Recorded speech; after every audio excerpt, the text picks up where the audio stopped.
لله رب العالمين والصلاة والسلام على سيد المرسلين وعلى آله وأصحابه أجمعين أما بعد فأعوذ بالله من الشيطان الرجيم بسم الله الرحمن الرحيم پڑھیے الصلاة والسلام علیک یا رسول اللہ وعلى آلك وأصحابك يا حبيب الله الصلاة والسلام عليك يا نبي الله وعلى آلك وأصحابك يا نور الله صلی اللہ تعالی علیہ وسلم۔ جب درود پاک پڑھوایا جائے، درود شریف کے بارے میں کہا جائے تو بلند آواز سے درود پاک پڑھا کریں۔ اس کی وجہ یہ ہے کہ جب ہم درود پاک بلند آواز سے پڑھیں گے یا جو بھی ذکر خیر کریں گے تو جہاں تک ہماری آوازیں پہنچتی ہے وہ چیزیں ہمارے ذکر خیر کرنے پر گواہ بن جاتی ہیں۔ جس طرح کہ ہم سجدہ کرتے ہیں نا، نماز پڑھتے ہیں، تو پوری دنیا کی روئے زمین پر جہاں جہاں ہم نے سجدہ کیا ہوگا وہ جگہ قیامت کے دن گواہی دے گی رب کی بارگاہ میں، اور کیا کہے گی مالک و مولا اس بندے نے میرے سینے پر سجدہ کیا تھا۔ اسی طرح جن چیزوں نے ہماری آوازوں کو سنا ہوگا ذکر خیر کرتے ہوئے، درود پاک پڑھتے ہوئے، تو وہ چیزیں بھی رب کی بارگاہ میں گواہی دے گی مالک و مولا اس بندے مومن نے تیرے پیارے حبیب کریم صلی اللہ علیہ وسلم پر درود پاک پڑھا تھا۔ اس لیے جب بھی درود شریف پڑھوایا جائے محبتوں کے ساتھ جھوم کر درود شریف کا ورد کیا کرے بلند آواز سے، تاکہ آپ کو پڑھنے میں اچھا لگے اور مجھے پڑھانے میں اچھا لگے۔ درود شریف کی ایک بہت ہی بہترین اور پیاری فضیلت آپ سماعت فرمائیں، اس سے آپ کو اندازہ ہو جائے گا کہ درود شریف کتنا بہترین اور کتنا شاندار عمل ہے۔ امام جلال الدین سیوطی رضی اللہ تعالی عنہ نے اپنی کتاب جمع الجوامع میں اس حدیث پاک کو نقل فرمایا ہے کہ حضرت سیدنا ابو ہریرہ رضی اللہ تعالی عنہ سے مروی ہے کہ نبی کریم صلی اللہ تعالی علیہ وسلم کا فرمان عظمت نشان ہے، اللہ تبارک و تعالی کے کچھ سیاح یعنی کہ سیر کرنے والے فرشتے جب محافل ذکر کے پاس سے گزرتے ہیں، یعنی کہ ایسی محفل کہ جو ذکر والی محفلیں ہوتی ہیں، جب ان محفلوں کے پاس سے گزرتے ہیں تو ایک دوسرے سے کہتے ہیں کہ یہاں بیٹھ جاؤ۔ سبحان اللہ، دیکھیں ذکر کی محفل کی کیا بات ہے، فرشتے بھی کہہ رہے ہیں کہ یہاں بیٹھ جاؤ۔ کیا کہتے ہیں آپس میں کہ یہاں بیٹھ جاؤ۔ جب ذاکرین یعنی کہ ذکر کرنے والے دعا مانگتے ہیں تو فرشتے ان کی دعا پر آمین کہتے ہیں۔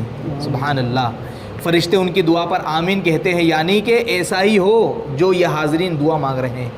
جب وہ نبی پر درود پاک بھیجتے ہیں تو وہ فرشتے بھی ان کے ساتھ مل کر حضور صلی اللہ علیہ وسلم کی بارگاہ میں درود شریف پڑھنا شروع کر دیتے ہیں، حتیٰ کہ وہ منتشر یعنی کہ ادھر ادھر ہو جاتے ہیں۔ پھر فرشتے ایک دوسرے کو کہتے ہیں کہ ان خوش نصیبوں کے لیے خوشخبری ہے، جتنے لوگ محفل میں بیٹھے ہوئے تھے ان خوش نصیبوں کے لیے خوشخبری ہے کہ وہ مغفرت اور بخشش کے ساتھ واپس ہو رہے ہیں۔ سبحان اللہ، یعنی کہ جب کوئی بندہ مومن محفل ذکر میں آتا ہے، نیکی والی محفلوں میں آتا ہے اور ذکر میں بیٹھتا ہے، درود پاک پڑھتا ہے، تو جب وہ لوٹ رہا ہوتا ہے تو اللہ تبارک و تعالیٰ کی بارگاہ سے اسے بخشش کا پروانہ دے دیا جاتا ہے۔ سبحان اللہ، تو ہمیں یہ معلوم ہوا کہ ہماری جو عصر کی نماز یا فجر کی نماز کے بعد جو درس ہوتا ہے تو حقیقت میں یہ بھی ذکر کی محفل ہے۔ اس ذکر کی محفل میں بیٹھنا یہ اتنی بڑی کامیابی اور اتنا بڑا کام ہے کہ اس میں فرشتے بھی حاضر ہوا کرتے ہیں۔ تو اس لیے ہمیں اور آپ کو چاہیے کہ ہم بھی وقت نکال کر ان محفلوں میں بیٹھنے اور شرکت کرنے کی سعادت حاصل کرتے رہیں اور درود پاک بھی پڑھتے رہیں، تاکہ فرشتوں کے ساتھ ہمارا درود پاک رب کی بارگاہ میں پہنچے اور پیارے آقا علیہ الصلوۃ والسلام ہمارے درود شریف کو اپنی بارگاہ میں قبول فرما لیں۔ آخری بات، مسجد آباد کرنے کی 3 فضیلتیں، یعنی کہ ایک ہوتا ہے کہ چند لوگوں نے مسجد بنا دی۔ مسجد بنانا یہ بڑا کام نہیں ہے، بڑا کام کیا ہے؟ مسجد کو آباد کرنا، مسجد کو بھرنا، یہ بہت بڑا کام ہے۔ سبحان اللہ، ذکر و درود کی محفلوں کی بھی کیا بات ہے۔ یاد رہے سنتوں بھرے اجتماعات، درس کے مدنی حلقے اور اجتماع ذکر و نعت وغیرہ بھی ذکر کی ہی محفلیں ہیں۔ کس قدر خوش نصیب ہے وہ مسلمان جو اچھی نیتوں کے ساتھ اس طرح کے رحمتوں بھرے اجتماعات میں یعنی کہ محفلوں میں دل لگا کر شرکت فرماتے ہیں اور پھر اللہ کی رحمت سے مغفرت پا کر اٹھتے ہیں۔ البتہ ایسے مغفرت بھرے اجتماعات میں، ایسے مغفرت بھری محفلوں میں شرکت کی سعادت ہر ایک کو نہیں ملا کرتی، یہ فقط خوش قسمت حضرات ہی کا حصہ ہوتی ہے۔ عموماً درس اور بیان یہ مسجدوں میں ہوا کرتے ہیں، اور مسجدوں کے اندر ہونے والے مدنی حلقوں میں بیٹھنا چونکہ بہت زیادہ ثواب کا باعث، ثواب کا کام ہے، لہذا شیطان مسجد میں دل لگنے ہی نہیں دیتا ہے۔ سب سے پہلے بڑا کام کیا ہے کہ انسان چلے آئے نماز پڑھنے کے لیے، لیکن پھر نماز پڑھنے کے بعد دل کرتا ہے کہ جلدی سے بھاگو مسجد سے، تو شیطان کیا ہے، مسجد میں دل لگنے ہی نہیں دیتا ہے۔ مسجد بھرو تحریک جاری فرمائیے، یعنی کہ اپنے اندر ایک ایسی تنظیم چلائیے کہ مسجد بھرو بھائی، جو بھی ہمارا مسلمان بھائی ملے اس کو نیکی کی دعوت دو کہ چلو مسجد، ٹھیک، جاری فرمائیے، اور مسجدیں خوب خوب آباد کیجیے اور شیطان کو ناکام اور نامراد کیجیے۔ حضرت سیدنا عبد الرحمن بن معقل رضی اللہ تعالی عنہ فرماتے ہیں کہ ہم سے بیان کیا جاتا تھا کہ المسجد حصن حصین من الشیطان، یعنی مسجد شیطان سے بچنے کے لیے ایک مضبوط قلعہ ہے۔ سبحان اللہ، شیطان سے مضبوط، یہ شیطان سے بچنے کے لیے ایک مضبوط آڑ ہے۔ مزید تحریص یعنی کہ حرص دلانے کے لیے مسجد کی فضیلتوں پر 3 فرامین مصطفیٰ، 3 نبی کریم علیہ الصلوۃ والسلام کے فرمان پیش کیے جاتے ہیں۔ نمبر 1، بے شک اللہ تبارک و تعالیٰ کے گھروں کو آباد کرنے والے ہی اللہ والے ہوتے ہیں۔ اللہ تعالیٰ کے گھروں کو آباد کرنے والے ہی اللہ والے ہیں۔ دوسرے حدیث پاک، جو مسجد سے محبت کرتا ہے اللہ تبارک و تعالیٰ اسے اپنا محبوب بنا لیتا ہے۔ سبحان اللہ، تو ظاہر سی بات ہے مسجد سے جو محبت کرے گا تو وہ 5 وقتہ نماز بھی مسجد ہی میں ادا کرے گا۔ نمبر 3، جب کوئی بندہ ذکر یا نماز کے لیے مسجد کو ٹھکانہ بنا لیتا ہے تو اللہ تبارک و تعالیٰ اس کی طرف رحمت کی نظر فرماتا ہے، جیسا کہ جب کوئی غائب آتا ہے تو اس کے گھر والے اس سے خوش ہوتے ہیں۔ کیا مطلب؟ جب کوئی انسان گھر سے غائب ہو جائے، چند دنوں کے بعد ملے تو پھر گھر والے کتنا خوش ہوتے ہیں، پھولے نہ سماتے۔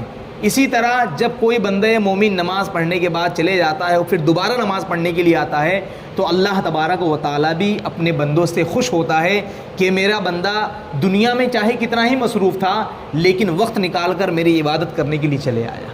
سبحان اللہ، تو یہ ہمارے لیے بڑی سعادت مندی اور خوش قسمتی کی بات ہوتی ہے کہ ہم وقت نکال کر مسجد آتے ہیں۔ وہ سلامت رہا قیامت میں، پڑھ لیے جس نے دل سے 4 سلام، میرے پیارے پہ میرے آقا پر میری جانب سے لاکھ بار سلام، میری بگڑی بنانے والے پر بھیج اے میرے کردگار سلام، صلو علی الحبیب صلی اللہ تعالی علی محمد صلی اللہ علیہ وسلم۔ میرے عزیزو، اس سے ہمیں معلوم چلا کہ مسجد میں آنا یہ بھی بڑی سعادت مندی کی بات ہے، اور ساتھ ہی ساتھ نماز پڑھنے کے بعد درس میں شرکت کرنا یہ بھی بڑی خوش قسمتی کی بات ہے۔ اور درس میں شرکت کرنے سے کیا ہوتا ہے، اس کے بڑے فائدے ہیں۔ پہلا فائدہ کہ ہمارے علم میں اضافہ ہوتا ہے، دوسرا فائدہ ہمارے کیریکٹر، ہمارے کردار کی اصلاح ہوتی ہے، کہیں نہ کہیں ہمارے دلوں میں خوف خدا پیدا ہوتا ہے، اور یہی تو اصل ہے مومن کے لیے۔ اگر دل میں خوف خدا نہ ہو اور علم میں زیادتی نہ ہو تو پھر مومن کس کام کا۔ اس لیے میرے عزیزو، ہم اور آپ بڑے خوش نصیب ہے کہ اللہ پاک نے ہمیں درس کا موقع عطا فرمایا، اور درس میں بیٹھنے کا بھی اللہ پاک نے ہمیں موقع عطا فرمایا۔ جتنا بھی وقت ملتا ہے ہم اس میں شرکت کرتے ہیں۔ اللہ تبارک و تعالی ہمیں ان باتوں پر عمل کرنے کی توفیق و رفیق عطا فرمائے، اور اللہ پاک ہمارے دلوں میں اپنا خوف پیدا فرما دے۔ صلی اللہ تعالی علی نبی الامی وآلہ صلی اللہ علیہ وسلم، صلاۃ و سلام علیک یا رسول اللہ صلی اللہ علیہ وسلم۔ یا اللہ یا رحمان یا رحیم، دل مارک مستقیم بحق ایاک نعبد و ایاک نستعین۔ مالک مولا، ہم نے جو کچھ ذکر خیر کیا ہے، نماز عصر ادا کی ہے اور اس کے بعد جو بھی مختصر سا بیان ہوا، حدیث سنی ہے، مالک مولا میرے بیان کرنے میں، سامعین کے سننے میں جو بھی غلطیاں، لغزشیں، کوتاہیاں رہی، ان تمام غلطیوں کو معاف فرما دے اور اپنی پیاری پیاری بارگاہ میں قبول فرما لے۔ یا الہ العالمین، نبی کریم علیہ الصلوۃ والسلام کے وسیلے سے کہنے سننے سے زیادہ ہم سب کو عمل کرنے والا بنا دے۔ یا اللہ پاک ہمارے دلوں پر نیکیوں کی باتوں کا اثر ہو جائے، ایسے ہمارے دلوں میں باتیں اثر انداز عطا فرما دے۔ یا اللہ پاک ہمارے دل گناہ کرتے کرتے کالے سیاہ پڑ چکے ہیں، مالک مولا ہمارے دلوں کو صاف و شفاف عطا فرما دے، ہمارے دلوں کی سیاہی کو ختم فرما دے۔ یا اللہ پاک نیکیوں کی باتوں کو ہمارے دلوں پر جما دے۔ یا اللہ پاک ہمارے دلوں میں اپنا خوف پیدا فرما دے۔ نماز پنجگانہ باجماعت صف اول میں رہ کر ادا کرنے کی توفیق و رفیق عطا فرما۔ درس و بیان میں جو بھی باتیں ہم سنتے ہیں، مالک مولا ان باتوں پر مجھے بھی اور سامعین کو بھی عمل کرنے والا بنا دے۔ تجھے کرم کرتے نہیں لگتی بار، نہ ہو تجھ سے مایوس امیدوار۔ ان اللہ و ملائکتہ یصلون علی النبی یا ایھا الذین آمنوا صلوا علیہ وسلموا تسلیما۔ اللهم صل علی سیدنا و مولانا محمد معدن الجود والکرم منبع العلم والحلم والحکم وبارک وسلم۔ سبحان ربک رب العزة عما یصفون وسلام علی المرسلین والحمد للہ رب العالمین۔